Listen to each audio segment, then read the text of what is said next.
It's hard to think of a phone with more expectation placed on it than the Samsung Galaxy Note 8. After what happened with the Note 7, Samsung needed a win. They needed a good phone, a great phone, to come back swinging. Well, it's finally here. But was it worth the wait?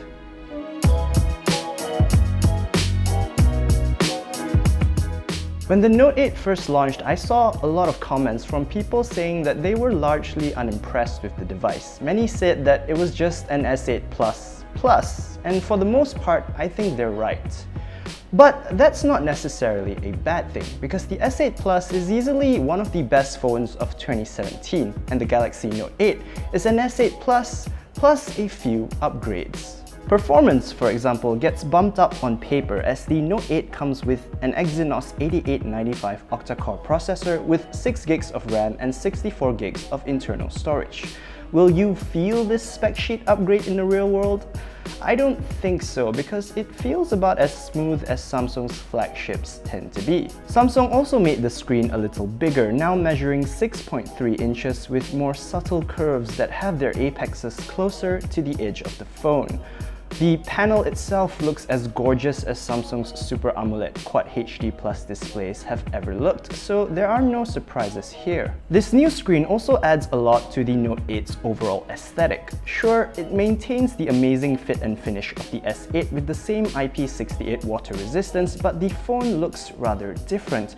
It's more squared off and boxier, which is a look I definitely prefer over its rounder Galaxy S cousin. Although it's still a pain in the butt, I think Samsung also improved biometric security on the Note 8.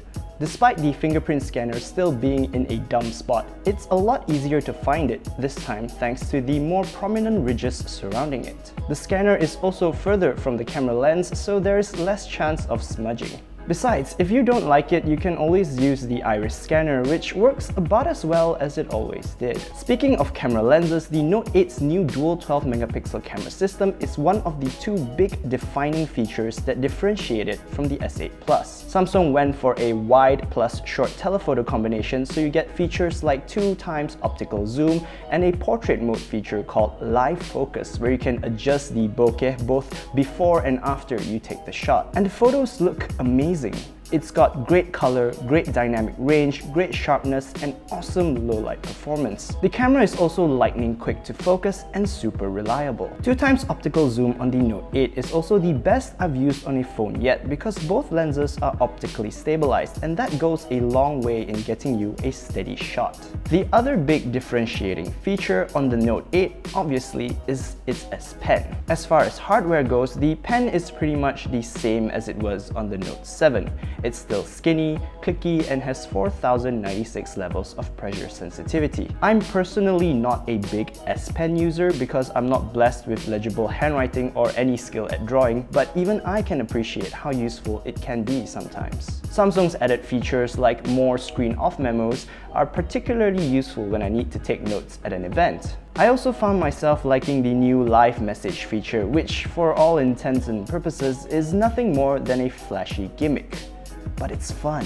It lets you use your S Pen and draw on a background of your choice to create sparkly GIFs, which you can then share over just about any messaging platform. But the S Pen isn't all fun and games, and if you're someone who really likes this feature, you'll be happy to know that it is as good as it ever was. Across the board, I'd say that the Note 8 is definitely an upgrade over the S8 Plus. However, not every decision they made produced an improvement. The single bottom firing speaker, for example, sounds the same as it has for a long time, which is to say, not very good.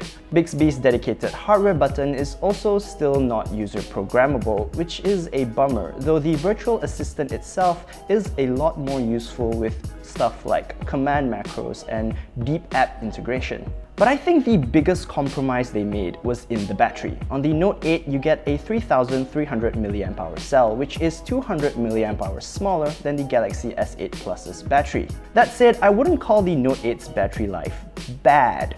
On average, I got it to last about 12 hours on a single charge with 4 hours of screen on time. However, when the rest of your phone is this awesome, having something that's decidedly average definitely stands out. Samsung's new Note 8 is a fantastic device, and although it does share a lot of similarities with the Galaxy S8 Plus, I think Samsung has done enough to give the two their own place in the market. Does this make the Galaxy Note 8 worth it? Well, it is very expensive, coming in at 3,999 ringgit, but I think it's worth it if you want the best Android flagship money can buy.